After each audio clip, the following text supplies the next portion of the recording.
January 31, 1945, Clark Air Base, Luzon, Philippines. Major Frank T. McCoy's hands trembled slightly as he photographed the aircraft before him. An intact Mitsubishi G4M Betty bomber bearing the tail number 763-12. This cannot be their standard design. No Air Force would build bombers this way. The fuselage gleamed in the tropical sun, its distinctive cylindrical shape justifying its allied nickname. Measuring nearly 20 meters from nose to tail, the bomber sat on its tricycle landing gear like a massive cigar resting on the tarmac. The wings, spanning 25 meters tip to tip, showed no battle damage. The engines, 14-cylinder radials producing 500 horsepower each, appeared intact. This was not a crashed aircraft salvaged from wreckage. This was a complete operational bomber abandoned by its crew during the American advance.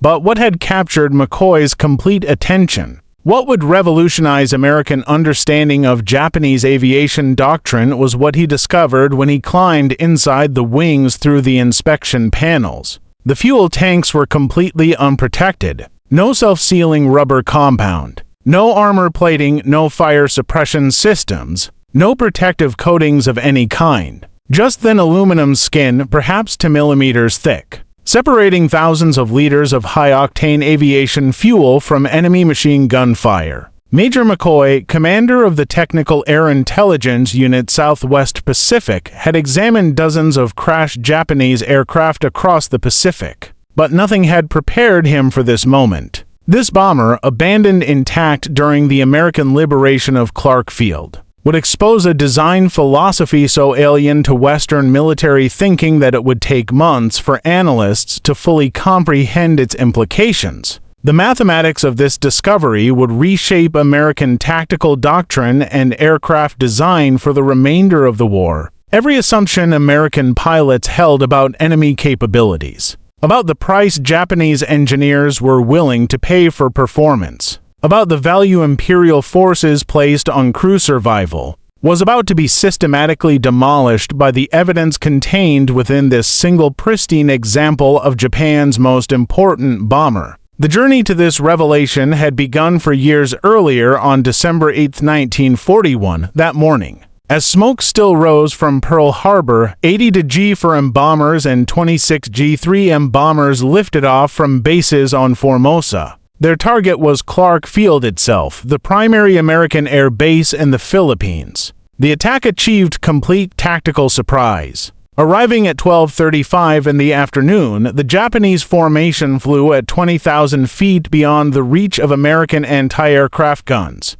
27 bombers from the initial wave dropped 636 bombs across Clark Field's runways and facilities. Moments later, Zero fighters swept in at treetop level, their machine guns destroying every aircraft that had survived the bombing run. Of 17 B-17 flying fortresses on the ground, 12 were destroyed outright. Nearly every P-40 Warhawk fighter was reduced to burning wreckage. In 45 minutes, American air power in the Philippines had been effectively eliminated. Lieutenant James Harrington, one of the few surviving American pilots, watched from a bombed shelter as the Japanese formation withdrew to the north. "What struck me was how they came in," he later wrote in his combat report. "Perfect formation, high altitude, totally beyond our reach. Then the fighters dropped down and tore us apart. We couldn't get a single plane airborne, but the Betty bombers themselves had departed untouched. The few American fighters that managed to get airborne arrived too late, finding only empty sky. The Japanese had demonstrated their bombers' exceptional range, striking from bases for 160 miles away, a feat no American bomber could match at that stage of the war. The Betty's first year of combat would prove devastatingly effective. On December 10, 1941, just 2 days after the Clark Field raid, 26 G4M bombers joined with older G3M Nell bombers in attacking Force ZA British Naval Task Force built around the battleship HMS Prince of Wales and the battlecruiser HMS Repulse. The attack began at approximately 12:20 in the afternoon. Japanese bombers approached in coordinated waves, their torpedo runs executed with precision that stunned British observers. The Betty bombers carried Type 91 aerial torpedoes, each weighing 840 kilograms with a 205 kilograms warhead. The torpedoes were designed specifically for shallow water operations, running at depths that could strike ships even in coastal waters. The torpedo attacks focused on the two capital ships with devastating accuracy. Prince of Wales, a battleship displacing 43,000 tons and representing the newest generation of British naval power, took at least 6 torpedo hits along with damage from level bombers. The underwater explosions ripped massive holes in the ship's hull, flooding overwhelmed damage control efforts. The battleship began listing severely. Repulse, a battlecruiser built during World War I but modernized in the 1930s, absorbed at least 4 torpedo hits while attempting to evade the attacking aircraft. The ship's anti-aircraft fire claimed several Japanese aircraft but could not prevent the coordinated torpedo runs from finding their targets. The cumulative damage proved fatal. Both capital ships capsized and sank within hours of the attack. Prince of Wales went down at approximately 13:20 hours. Repulse followed at approximately 13:33 hours. 841 British sailors died. The survivors were rescued by escorting a destroyers. The engagement lasted less than 2 hours from first contact to final sinking. For the first time in naval history, capital ships actively defending themselves had been sunk solely by air power while in the open sea. The G4M Betty bomber had achieved what naval theorists had debated for decades. British naval superiority in Asian waters had been shattered in 90 minutes. Across the Pacific theater through early 1942, American and Allied pilots encountered Betty bombers in every major engagement. The aircraft seemed to operate with impunity, striking targets at ranges that defied conventional understanding.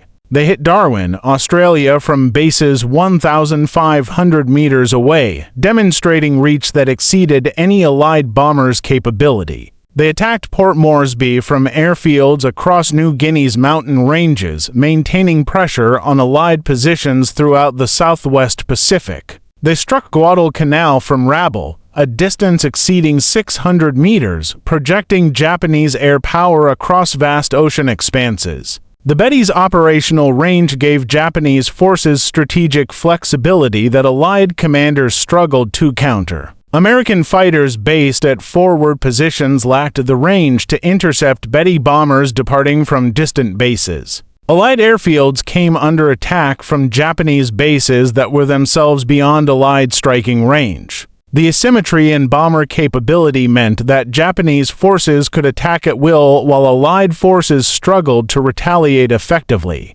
This advantage persisted through the first 6 months of the war. Betty bombers participated in virtually every Japanese offensive operation across the Pacific and Southeast Asia. They struck targets in the Philippines, Malaya, Netherlands, East Indies, New Guinea, and the Solomon Islands. They supported naval operations throughout the theater. They performed reconnaissance missions that exceeded the range of any Allied aircraft. The Betty became the symbol of Japanese air power's reach and effectiveness, but the advantage depended entirely on limited Allied fighter opposition. When Betty formations could strike without interception, when they could approach targets at high altitude beyond anti-aircraft range, when they could deliver weapons and depart before fighters arrived. The aircraft was devastatingly effective. These conditions characterized operations during the first half of 1942 when Allied air strength remained limited and dispersed.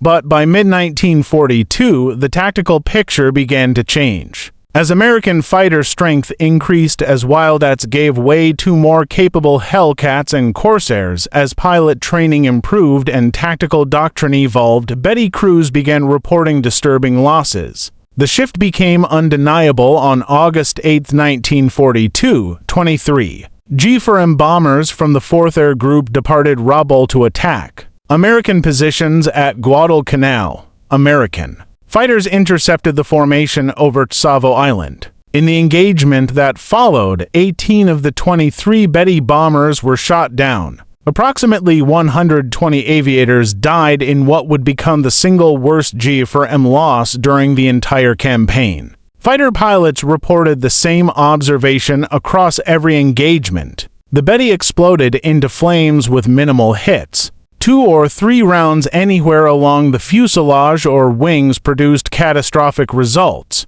The aircraft earned grim nicknames that spread rapidly through American squadrons. Flying Cigar, Oniot Lighter, Flying Zippo, all references to the Betty's terrifying tendency to bloom into fire from battle damage. By October 1942, when Lieutenant Commander John Thomas Blackburn arrived at Guadalcanal commanding VF-17 Flying F-3U Corsairs, the Betty's reputation had transformed completely. First time we caught a Betty formation, we couldn't believe how easy they went down. Blackburn later reported, hit them anywhere along the fuselage or wings and they'd explode. We actively hunted them, recognizing them as among the most vulnerable targets in Pacific skies. But the true extent of the Betty's vulnerability, the engineering decisions that made such catastrophic losses inevitable, would not be fully understood until American forces began capturing intact examples for detailed examination. The first significant intelligence breakthrough came in November 1942 when Australian forces overran Japanese airfields at Buna and Papua New Guinea. Among the abandoned aircraft, technical air intelligence units discovered Betty bombers with varying levels of damage. Initial examinations confirmed what pilots had reported. The fuel tanks had no protection whatsoever. Aeronautical engineers with the Allied Technical Air Intelligence Unit, Southwest Pacific, conducted the first detailed analysis. The wing access panels revealed fuel cells with no protective measures, thin aluminum construction, no rubber sealant layer, no protective coating, no fire suppression systems. Multiple Betty bombers examined at Buna showed identical characteristics. This was not battle damage or field modification. This was standard Japanese design. The implications were staggering. American bombers by 1940 universally featured self-sealing fuel tanks. The B-7 Flying Fortress had incorporated them from the B-17C model onward. The B-24 Liberator had featured them from the XB-24B prototype. Even fighter aircraft like the P-38 and P-47 featured protected fuel systems. Self-sealing fuel tanks used layered rubber compound that swelled on contact with fuel when punctured by bullets or shell fragments, sealing holes and preventing fuel loss and fire. The technology added substantial weight to aircraft but dramatically improved crew survival rates. American military doctrine considered this weight penalty essential and non-negotiable. Yet here was Japan's primary land-based bomber produced in thousands, operating across the entire Pacific theater with fuel tanks that offered zero protection. The weight saved by eliminating self-sealing systems, armor plating, and fire suppression equipment was immediately apparent,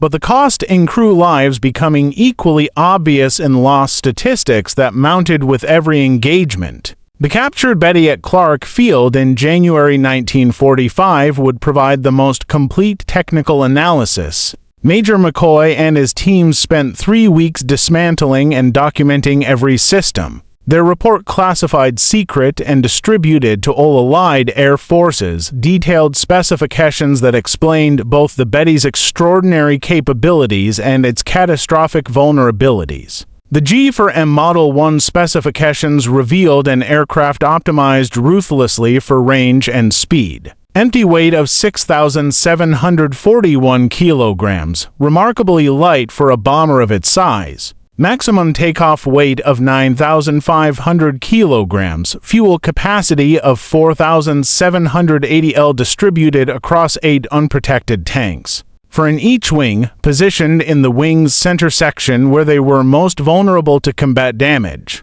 Top speed of 428 kilometers per or approximately 265 miles per hour. Maximum range of 630 kilometers exceeding 3,700 meters. Service ceiling of 8,500 meters. Crew complement of 7 members, including pilot, co-pilot, navigator, bombardier, radio operator, and 2 gunners. The fuel system design was particularly revealing. The 8 tanks were arranged in four groups of 2, positioned along the wing's longitudinal axis where the wing joined the fuselage. This placement maximized fuel capacity by utilizing the thickest portion of the wing structure, but it also positioned the tanks directly in the path of enemy fire during combat. Any attack from the side or below would inevitably strike fuel tanks. The aluminum construction provided no protection. The absence of self-sealing compounds meant that even small punctures would leak fuel continuously. American engineers calculated that the weight saved by eliminating protection systems exceeded 500 kilograms per aircraft. This weight savings translated directly into additional fuel capacity and extended range. But the cost in vulnerability was equally calculable. Combat reports showed that Betty bombers hit anywhere in the wing area exploded with near certainty. The unprotected tanks created what engineers termed a critical failure point, a single system whose destruction guaranteed loss of the entire aircraft. These numbers told the story of design choices made in September 1937 when the Japanese Navy issued requirements that would define the G4M's entire existence. Top speed of 398 km/h, cruising altitude of 3,000 meters, range of 4,720 kilometers unloaded or 3,700 kilometers carrying 800 kilograms of bombs or torpedoes. The requirements reflected Japanese naval strategy in the late 1930s. Japan's empire stretched across vast Pacific distances.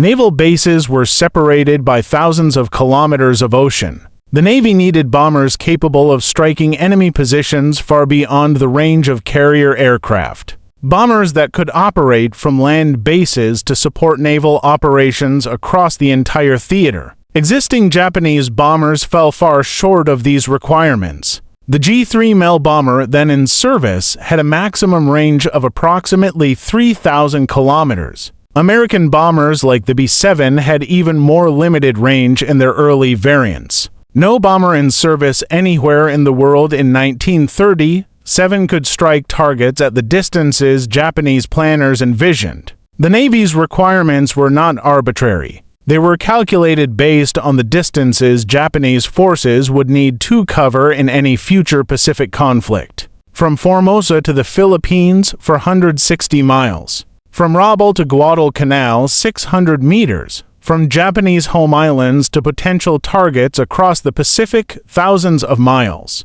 The bomber that could meet these requirements would give Japan strategic reach that no other nation possessed. But the requirements also reflected assumptions about future warfare that would prove catastrophically wrong. Japanese planners assumed that surprise and initiative would provide protection for long-range bombers. They assumed that enemy fighter opposition would be limited by range and numbers. They assumed that the war would be decided quickly before enemy industrial capacity could generate overwhelming force. Every assumption would prove false. The man tasked with achieving the impossible was Kiro Honjo, who led the Mitsubishi design team after taking over from Joji Hattori. Honjo had studied bomber design at Junkers in Germany during the early 1930s, absorbing European aeronautical engineering principles and manufacturing techniques before returning to Japan. He understood immediately that meeting the Navy's requirements would demand compromises that Western air forces would never accept.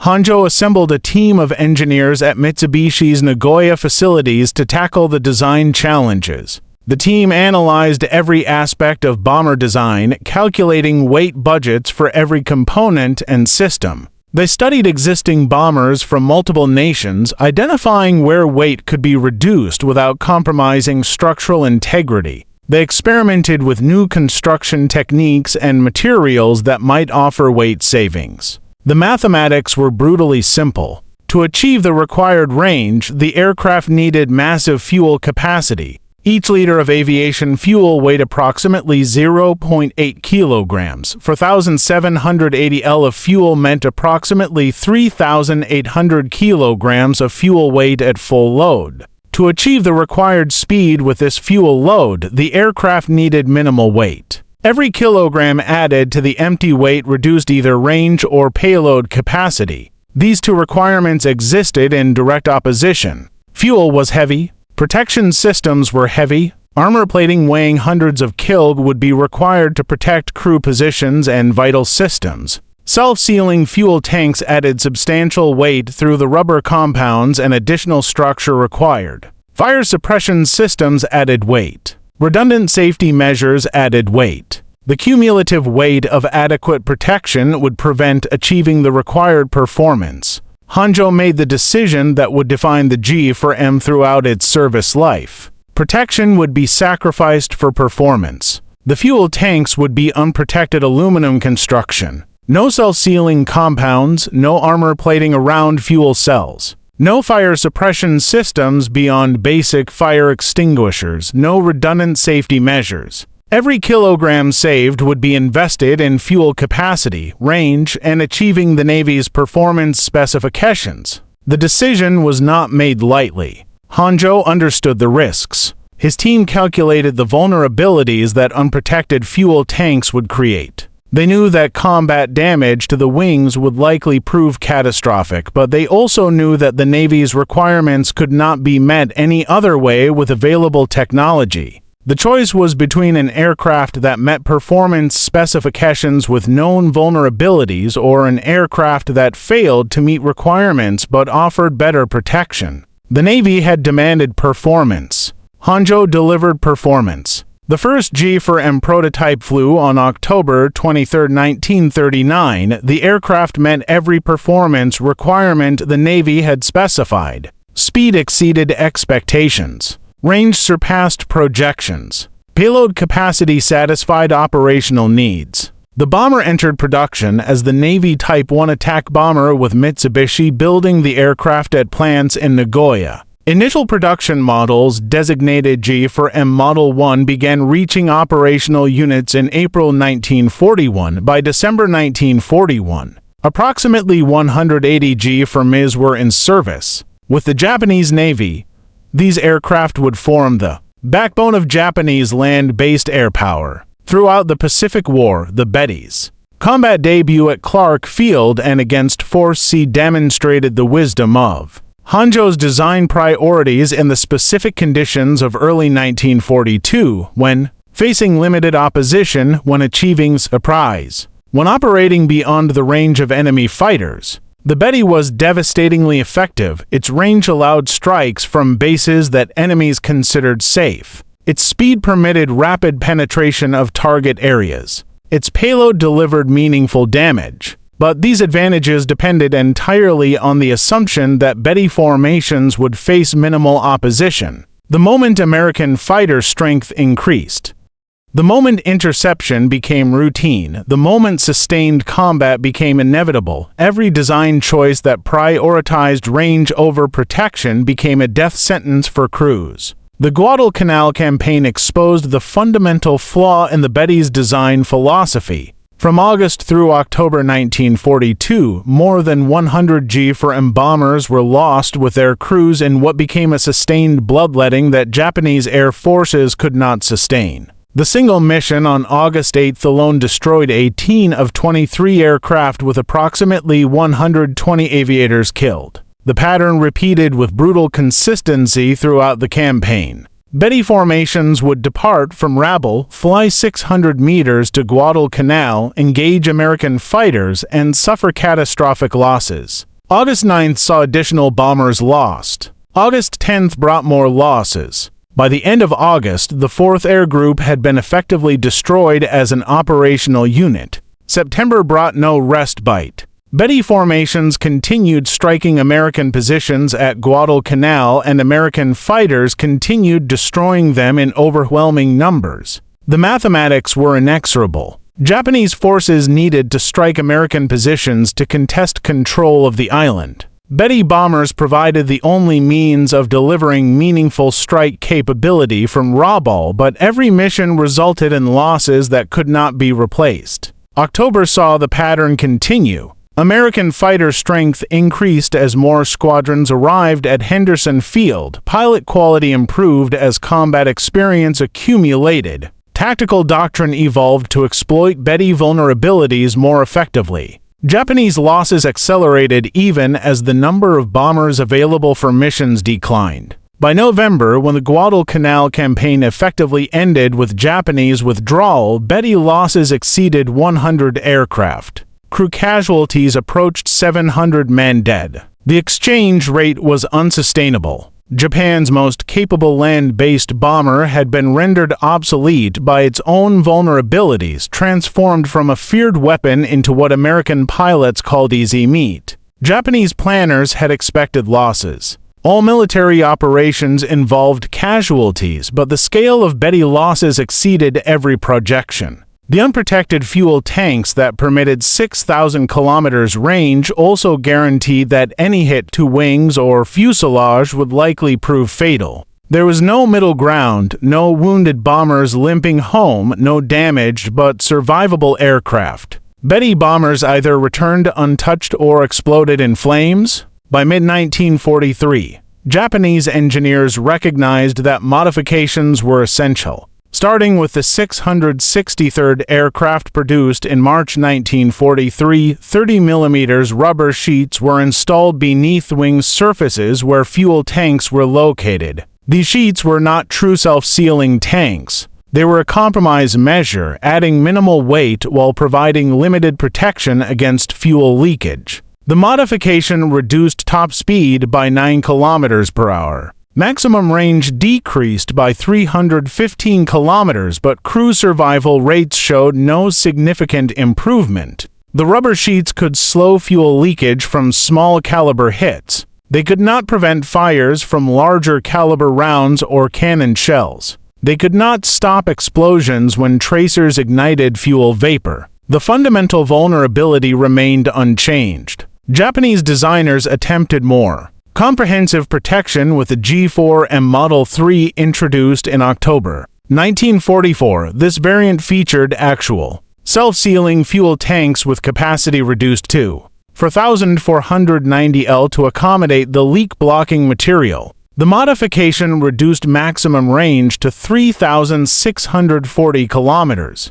a loss of more than 2,000 kilometers compared to the original G4M Model 1. Approximately 60 G4M Model 3 aircraft were produced by war's end. The modification came too late and into limited numbers to affect the Betty's combat record. By late 1944, American air superiority was so complete that no level of fuel tank protection would have permitted Betty bombers to operate effectively. The war's outcome had already been determined. The Betty's vulnerability became so notorious that American forces began using the aircraft in ways that highlighted the dangers Japanese crews faced. On April 18, 1943, the Betty bomber became the instrument of Admiral Yamamoto's death in an engagement that demonstrated both American signals intelligence capabilities and the aircraft's fatal weaknesses. American couriers intercepted Japanese communications indicating that Yamamoto would fly from Rabaul to Bougainville on April 18th. The Admiral would travel aboard a G4M bomber with a fighter escort.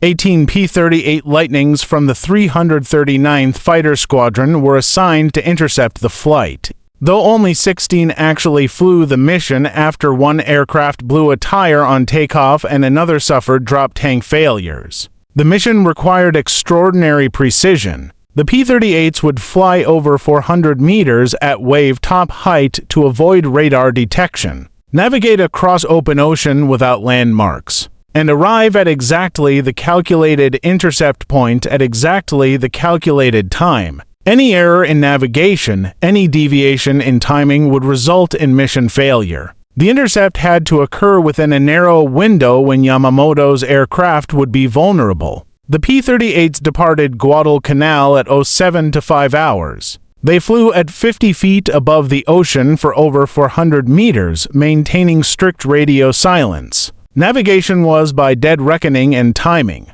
The formation arrived at the calculated intercept point with precision that would become legendary in aviation history. At 09:34 hours, exactly on schedule and exactly 1 minute ahead of the calculated intercept time, the P-38 spotted Yamamoto's formation.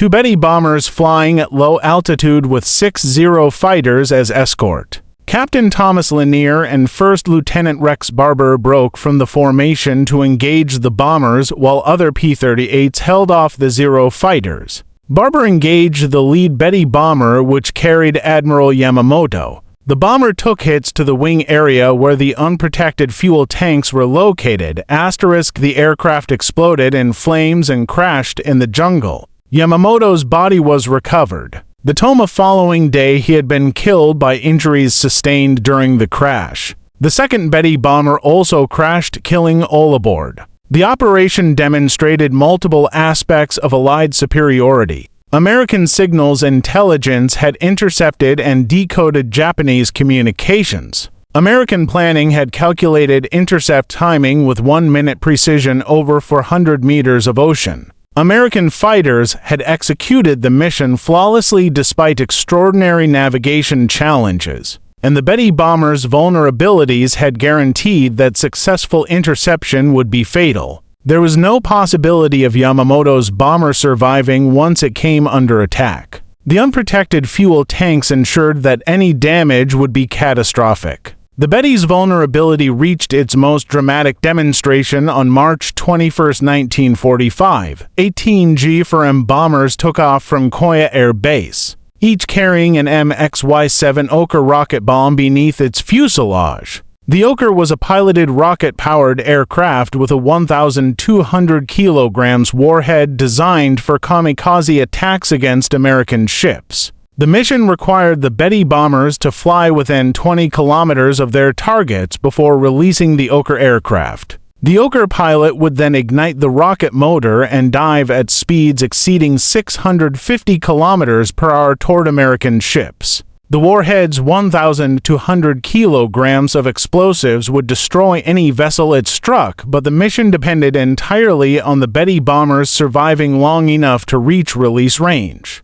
The formation departed Kanoya at approximately 14:30 hours. The 18 G4M bombers flew in tight formation with fighter escort heading toward American naval forces off Okinawa. Each bomber carried an Ohka weapon beneath its fuselage. Adding substantial weight and drag that reduced speed and maneuverability, the bombers were even more vulnerable than usual, unable to evade or maneuver effectively while carrying the Ohka loads. American radar detected the formation at approximately 100 meters distance. F-6F Hellcat fighters from USS Hornet were scrambled to intercept. The Hellcats reached the Japanese formation well before it approached release range for the Ohka weapons. In the engagement that followed, American fighters systematically destroyed the entire formation. The Betty bombers, already vulnerable under normal circumstances, proved completely helpless while carrying Ohka weapons. The additional weight prevented evasive maneuvers. The external weapon created drag that reduced speed. The unprotected fuel tanks guaranteed that any hit would be fatal. One by one, the bombers exploded and fell into the ocean. Not a single Betty bomber survived to reach release range. Not a single Ohka weapon was launched against American ships. 137 bomber crew members and 15 Ohka pilots died in the attack. The mission represented the ultimate expression of the Betty's fundamental flaw. An aircraft designed to deliver weapons to distant targets could not survive to deliver those weapons when facing prepared opposition. The extraordinary range that made the mission theoretically possible meant nothing when the aircraft exploded before reaching weapon release range. The final mission flown by Betty bombers came on August 19, 1945, 4 days after Emperor Hirohito announced Japan's surrender.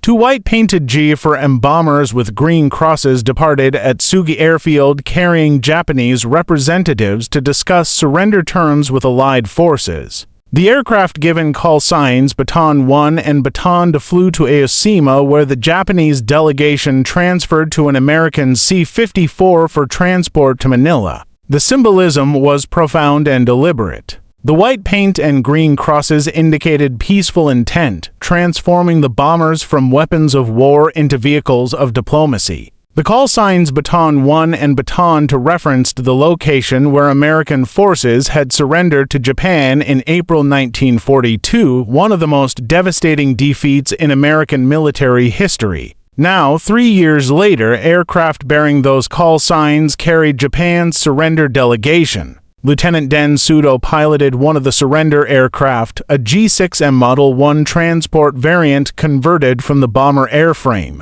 The transport variants retained the Betty's distinctive cylindrical fuselage and wing configuration, but carried passengers and cargo rather than weapons. The crew wore dress uniforms rather than flight suits. The aircraft carried no weapons, no ammunition, no military equipment of any kind beyond what was necessary for flight. The flight from Otsugi to Ishima covered approximately 1,000 kilometers, well within the Betty's range, even in transport configuration. American fighters escorted the White Betty bombers throughout their flight, ensuring they remained on the prescribed course. The escort was both protective and supervisory, guaranteeing safe passage while preventing any deviation from planned routes. The White Betty bombers with green crosses became the final image of the aircraft that had opened the Pacific War at Clark Field in December 1941. The circle was complete. The bomber that had destroyed American air power in the Philippines in the war's first hours now carried Japan's surrender delegation in the war's final days.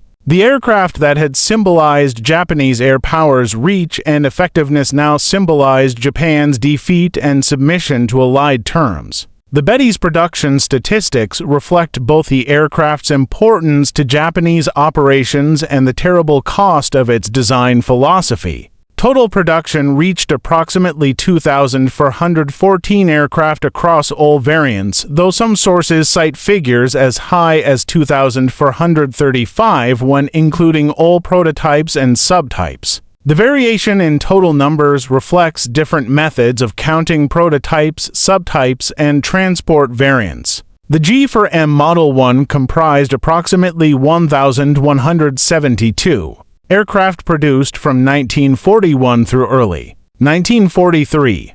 This variant featured the original Unprotected fuel tank design with capacity of 4,780 L top speed, reached for 128 km per hour. Maximum range of 6,030 kilometers made it the longest-range bomber in service anywhere in the world. But the complete absence of protection systems made it catastrophically vulnerable once American fighter strength increased. The G4M Model 2, with increased fuel capacity and slightly higher speed, accounted for approximately 1,142 examples produced from 1943 through 1945. This variant increased fuel capacity to 6,490 L. Extending maximum range even further. Top speed increased slightly to 437 kmph, but the Model 2 retained the fundamental vulnerability of unprotected fuel tanks. The modifications improved performance without addressing survivability. The G4M Model 3, designated Model 34, represented the only variant with actual self-sealing fuel tanks. Production began in October 1944, but only 60 to 91 aircraft were completed by war's end depending on source. The self-sealing tanks reduced fuel capacity to 4,490 L to accommodate the leak-blocking material. Maximum range decreased to 3,640 kilometers, a loss of more than 2,000 kilometers compared to the Model 1. The modification came too late and into limited numbers to affect combat outcomes. The G6M transport variant converted from bomber airframes added another 30 aircraft. These transport versions carried passengers and cargo rather than weapons, serving in liaison and communications roles.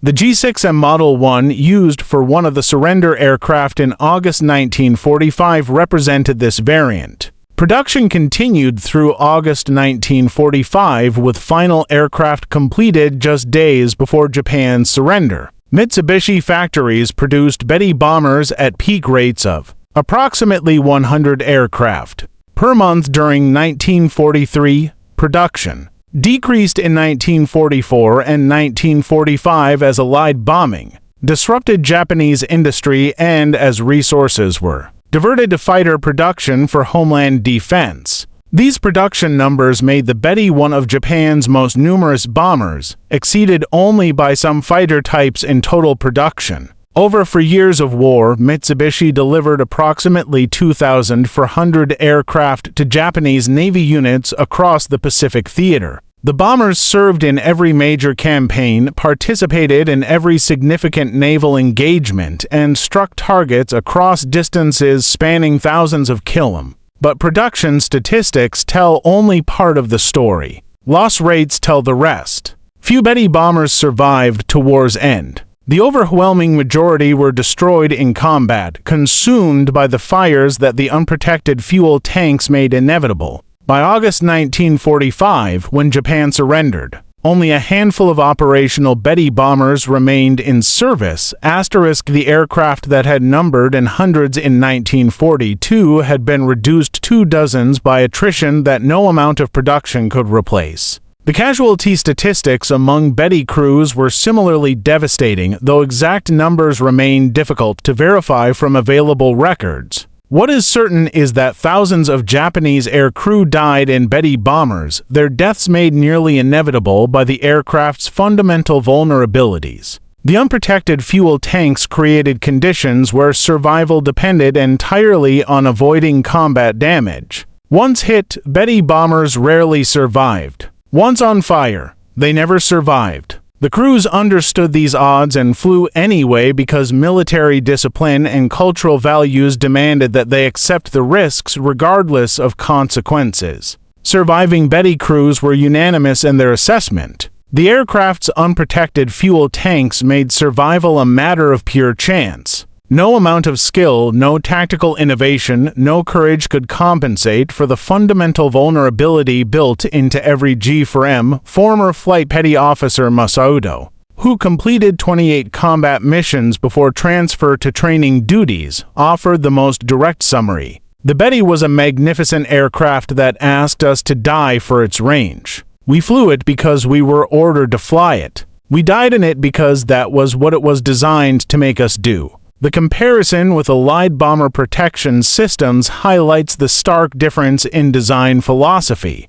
The B-17 Flying Fortress featured armor plating protecting pilot and co-pilot seats with steel plates ranging from 0.3 to 0.31 in thick. Armored bulkheads protected crew positions throughout the fuselage. The Bombardier position featured armored glass. Waist gunner positions included protective shields. Self-sealing fuel tanks were standard from the B-17C model onward. Introduced in 1941, the B-25 Mitchell incorporated similar comprehensive protection. Pilot and co-pilot seats featured armor backing. Fuel tanks included self-sealing compounds from early production. The B-25's empty weight of approximately 9,100 kilograms reflected the substantial weight penalty of protection systems. Roughly 2,000 kilograms heavier than the Betty despite similar size and role. The weight penalty for Allied protection systems was substantial and accepted as necessary.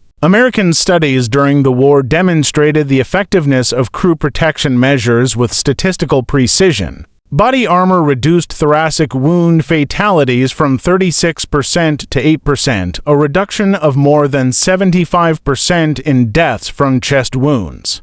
Self-sealing fuel tanks reduced fire-related casualties by similar margins. Aircraft equipped with protected fuel systems showed survival rates 3 to 4 times higher than unprotected aircraft when damaged in combat. Protected crew positions increased survival rates in damaged aircraft by providing shielding from shell fragments and small arms fire. Armored glass prevented pilot casualties from head-on attacks. Bulkheads compartmentalized the fuselage, preventing fire or damage in one section from spreading throughout the aircraft. The comprehensive approach to crew protection reflected American doctrine that trained crews represented assets more valuable than aircraft, which could be replaced more easily than experienced combat veterans. The weight cost for this protection exceeded 1,000 pounds in most American bombers, but American industrial capacity permitted this weight penalty without sacrificing production numbers.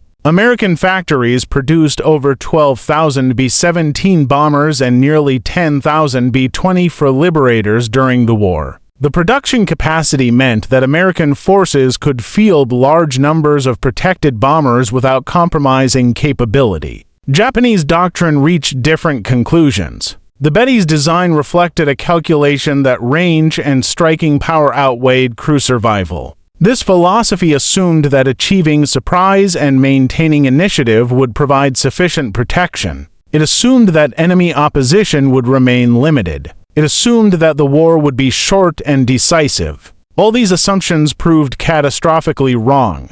By mid-1942, American fighter strength increased 2 levels that made Betty interception routine. By late 1942, American pilots had learned to exploit every Betty vulnerability. By 1943, Betty formations suffered such devastating losses that missions became suicide operations. By 1944, Betty bombers could barely operate in daylight against American opposition. The mathematics of the Betty's war were written in fire and loss. Every advantage that made the aircraft formidable in early 1940 became irrelevant once sustained combat began. Range meant nothing when bombers exploded before reaching targets. Speed meant nothing when fighters could intercept from distant bases. Payload meant nothing when formations were destroyed before weapon release. The examination of tail numbers 763-12 at Clark Field in January 1945 revealed the complete story. The unprotected fuel tanks that shocked Major McCoy were not an oversight, not a temporary expedient, not a design failure. They were the deliberate choice of engineers who believed range mattered more than survival. Japanese designers had created exactly what their specifications demanded.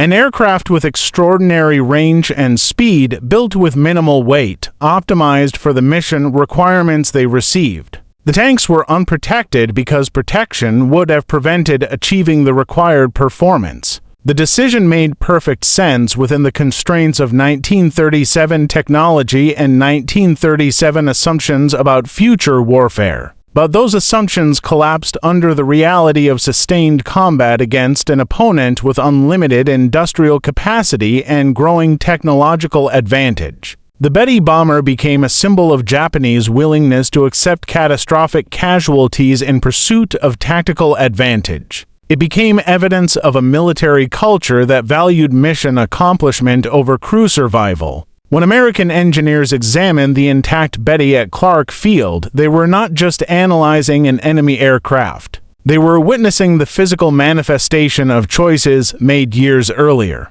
Choices that prioritized capability over survival. Choices that would cost thousands of Japanese aircrew their lives. The unprotected fuel tanks were not an accident. They were a decision. The Betty bomber served from the first day of the Pacific War to the last. It sank capital ships and devastated air bases. It ranged across distances no other bomber could match, but its ultimate legacy is written in loss statistics that exceeded all projections. The aircraft that opened the war by destroying American air power at Clark Field ended the war carrying Japan's surrender delegation in white-painted aircraft marked with green crosses. The crew of tail number 763-12 had abandoned their aircraft during the American advance.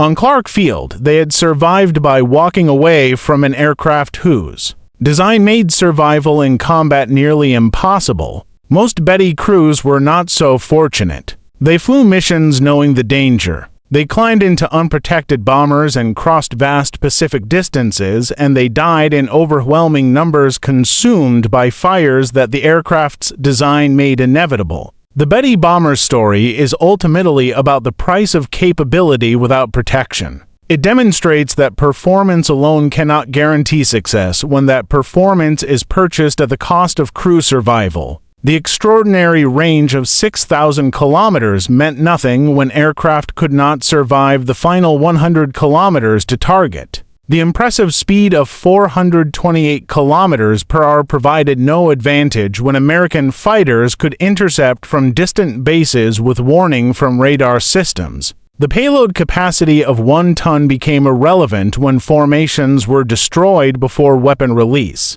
Most importantly, the Betty reveals that military technology divorced from realistic assessment of combat conditions produces weapons that kill their own crews as efficiently as they strike enemy targets. The assumptions underlying the Betty's design, assumptions about limited opposition and short warfare duration, proved catastrophically wrong within months of the Pacific War's start. By the time these assumptions were proven false, thousands of Betty bombers were already in service or production, and Japanese industry lacked the capacity to replace them with better protected designs.